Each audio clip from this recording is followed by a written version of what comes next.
I thank the chairman for his kind invitation.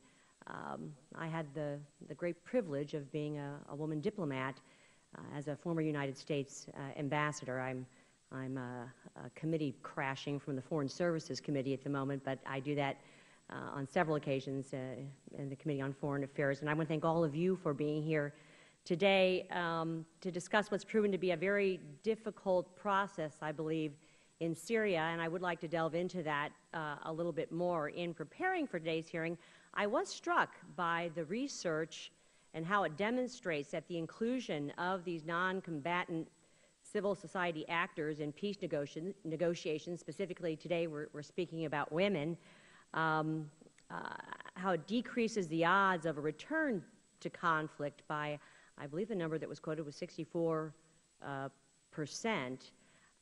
I have to say, as a former woman diplomat, it is an imperative that we be at the table on, I believe, all issues of foreign policy, peace process. It is imperative in terms of the success of the negotiations, but perhaps even more important and duly noted here today as a pre-talk process that we play, but most importantly, selling the policy and the peace back at home.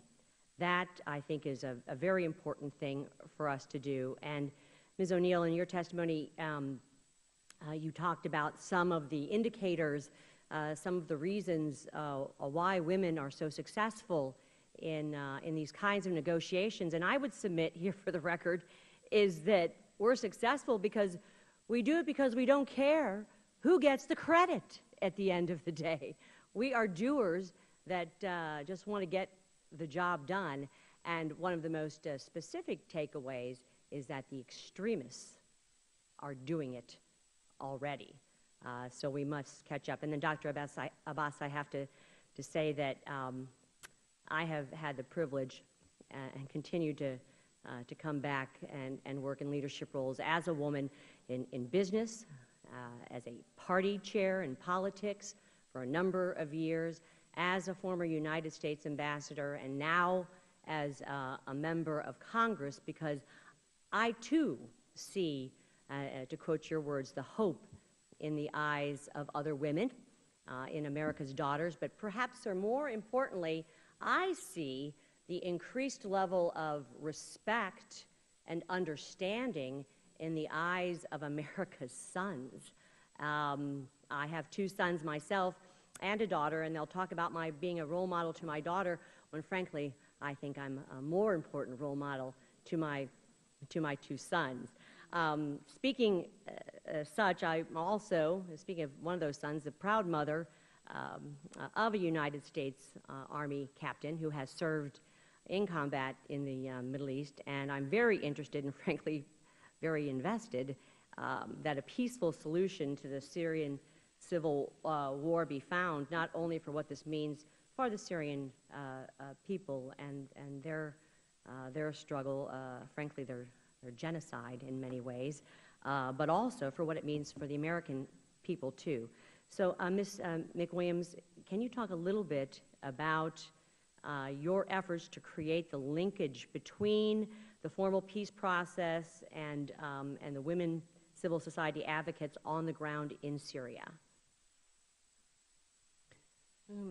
Thank you very much for that question. The interesting process that's going on in Geneva at the moment not only has a civic society parallel forum, it also has a women's advisory board parallel forum. And then inside the opposition coalition, there are 3 women delegates amongst the 15, and amongst the regime, there are 3 women delegates. And the opposition coalition have formed an advisory committee of 15 women.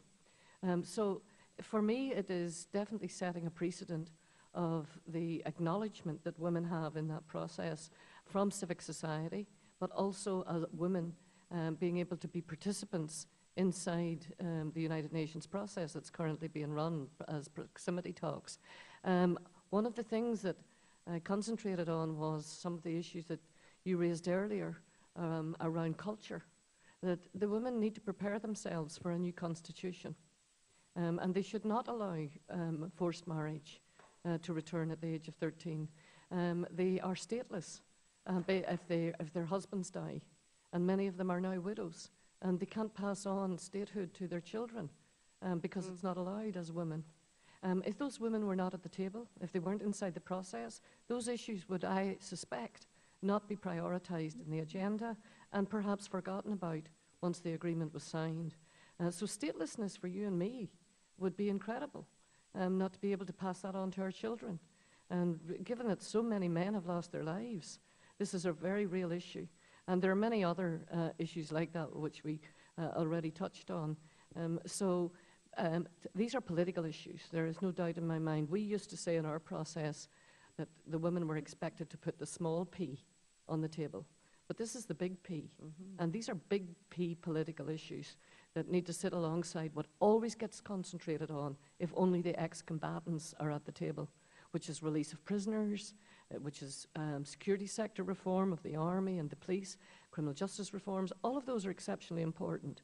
But for the sustainability of peace, which is what you've just referred to, that's where the women become crucial. And that, Ms. McWilliams, also is what you talked about in terms of the reintegration effort that must be a part of keeping the peace, and that women must, that if they are at the table, they must be a part of that reintegration process. And I do hope that to the extent that the West is involved, and certainly the U.S., we can serve in a greater capacity in elevating that in terms of the sustainability.